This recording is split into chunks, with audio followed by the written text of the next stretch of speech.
You guys want to see me sew a foot bottom on to a plush without using any pins? Okay, so right here we have the plush body side and then the inner arm. Right here, inner arm. Okay, so what I've done is I've opened up the plush body side and the inner arm, and I've sewn them together at the center point. Just a small little bit, just a little bit, like half an inch. I don't know, I can't measure.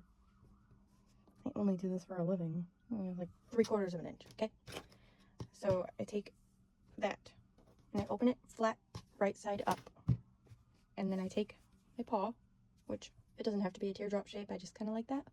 So I take my paw and I line up the center with this center seam, and you want to trim it so that this front center seam is relatively lined up, and keep your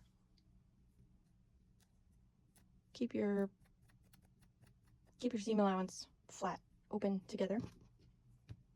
So lay your paw center right over that center seam. Okay,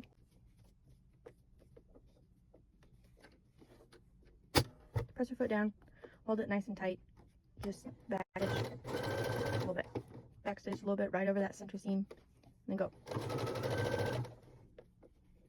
You want to keep your finger pressure pretty firm on this part, this paw pad part, and you never really want to pull your fabric, but firmly guide this top piece to match up with this in a straight line, if that makes sense.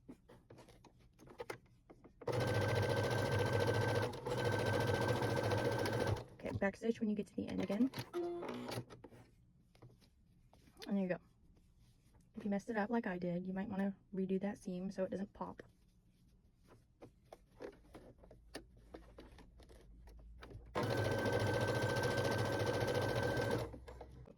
Got this side done. Then you're going to flip it over. This is just so that it's easier. You can continue, sorry, loud. You can continue sewing along this flat side without having to like do some weird acrobatics and accidentally potentially mess up this top alignment. You know, you could bunch it up. God, I hope I delete that. Jesus. So basically you want to be starting from this center point again, and you're going to go all the way around until you get back up to your closure here.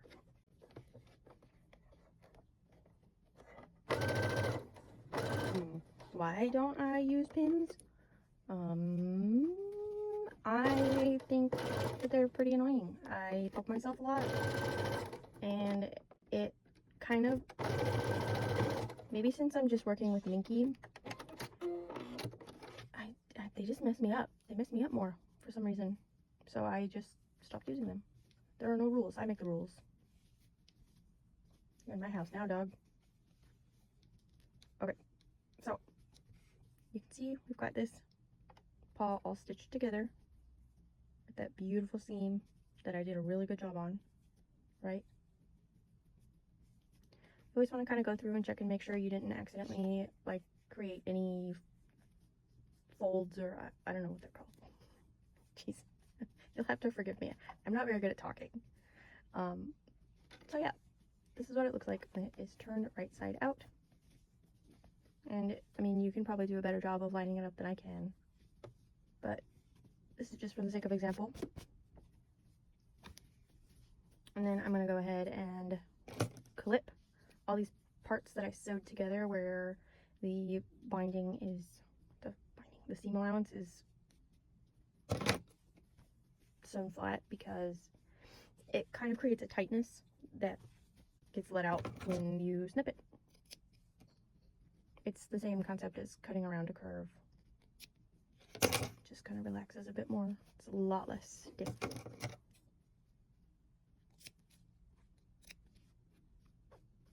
Just make sure that you are intentionally cutting and you're not just snipping things willy-nilly, because you know you might mess up everything that you just did on accident.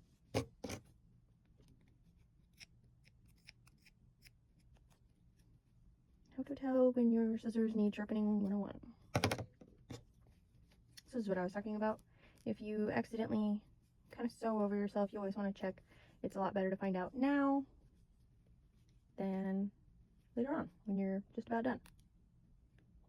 Just pick it really quick and give it a quick back stitch. If yeah, it needs it. Okay.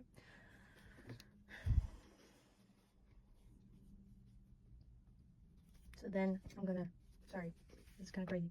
I'm gonna line up the bottom of the arm seam and sew that together to finish off the lower arm.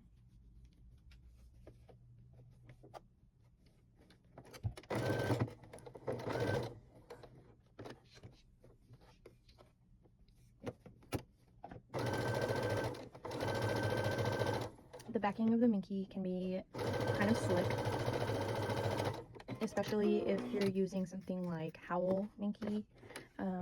Their fabric has like a really thick and slick, this is not Howl, this is Bixie. Their backing has a really slick quality to it, and I just found that I had a lot more dexterity with my fingertips holding things together than with pins, and I was just getting so irritated, so I just gave them up. Goodbye. I do still use pins to hold things together, in terms of like, you know, this piece needs to be here, but when the time comes for me to sew this together, I will take them all off and I'll just hold it, because essentially I've already tacked it here, and when the foot's on, you know, everything will relatively be where it needs to be. And the reason that I do this before the body is completely assembled is because you need to be able to open the foot at the center seam in order to line it up. So this is the back foot, this is the back center seam, and I'll be lining up the center of the paw with the center of the back seam and sewing that together like that. Thank you for coming to my TED Talk.